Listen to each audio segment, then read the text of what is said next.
Sumita, lockers की चाबी कहाँ है? भावेश ने सख्त लहजे में पूछा। सुमिता बोली, आज अचानक आपको लॉकर्स की चाबी की क्या जरूरत पड़ गई?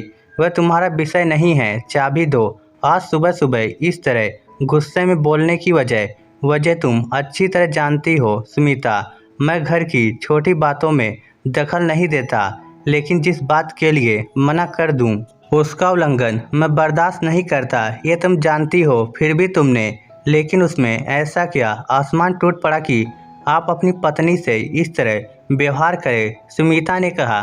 सुमिता, अगर किसी इंसान का अतीत ना जानो तो कोई भी फैसला नहीं लेना चाहिए। तुम क्या जानती हो मेरी माँ के बारे में? मेरी माँ के स्वर्गवासी होने के बाद मैं उनकी पीतल की थाली, कटोरी और चम्मच में खाना खाता था। वह तुम्हें पसंद नहीं था। तुम बार बार कहती थी कि उन्हें कबाड़ में दे दूं। तुम्हारे नज़रिए में वह सिर्फ एक पुरानी थाली, कटोरी थी। मैंने तुम्हें साफ शब्दों में कहा था कि तुम इन बर्तनों को लेकर कोई फैसला मत लेना। फिर भी तुमने वह थाली, कटोरी और चम्मच कबाड़ी को बेच दिए।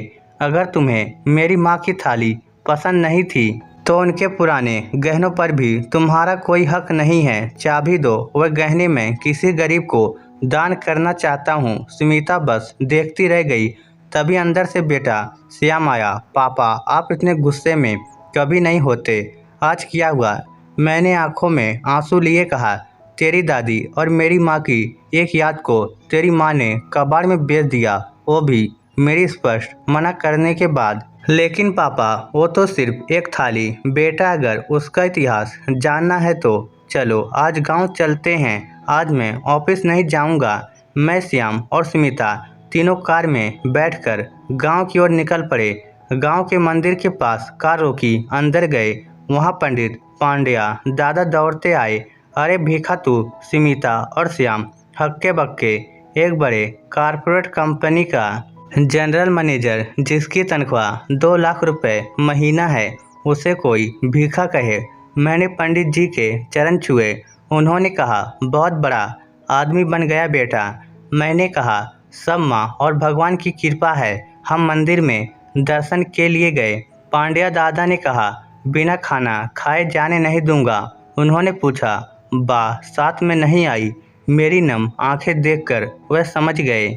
बोले, तेरी माँ में गजब का आत्मविश्वास था। पढ़ी लिखी कम थी, लेकिन तेरा पालन पोषण बिना पिता के किया। ऐसा कोई पिता भी नहीं कर सकता। फिर उन्होंने मेरे परिवार से कहा, भीखा का असली नाम भावेश है, लेकिन गांव में सब उसे भीखा कहकर पुकारते थे। जानते हो क्यों? शांता बा के 3 बच्चे पैदा होते ही मर जाते थे। जब चौथे नंबर पे ये भावेश पैदा हुआ तो माँ ने मन्नत ली कि उसका बेटा लंबी उम्र जिए तो वह जीवन भर चप्पल नहीं पहनेगी और 1 साल तक 5 घरों से भीख मांगेगी।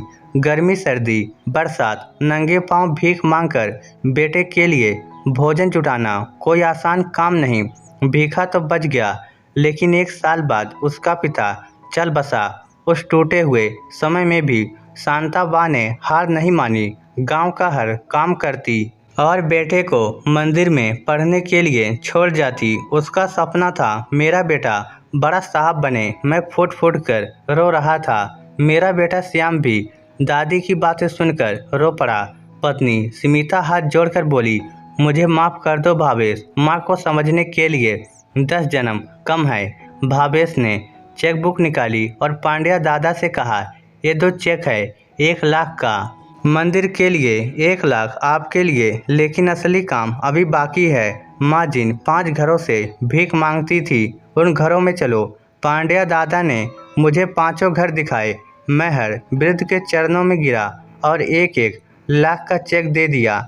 रास्ते में पांड्या दादा बोले, बेटा, लोग 13वीं अस्थि विसर्जन करते हैं, लेकिन आज तूने अपनी माँ को सच्चे अर्थों में मुक्त कर दिया है। तो जैसा बेटा सबको मिले। हम लौटने लगे। घर के पास बर्तनों की दुकान आई तो स्मिता ने कार रुकवाई।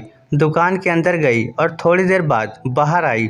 उसके हाथ में माँ की वही पीतल की थाली, कटोरी और चम्मच थी। स्मिता बोली, कल मैंने इन्हें यहीं बेचा था, आज फिर से खरीद लाई।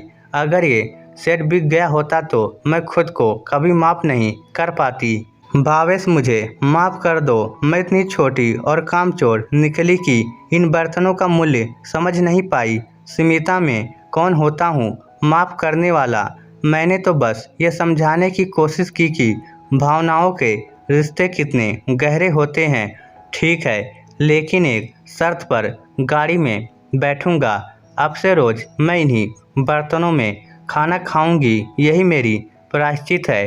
भावेश बोला, मुझे इतना ही काफ़ी है कि तुम्हें अपनी गलती समझ आई। तुम खाओ या मैं, ये ज़रूरी नहीं। ज़रूरी ये है कि जो भी हो हमारे रिश्ते में आदर और समझ बनी रहे।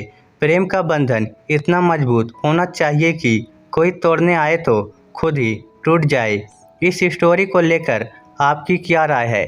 नीचे कमेंट करके हमें ज़रूर बताइएगा। धन्यवाद।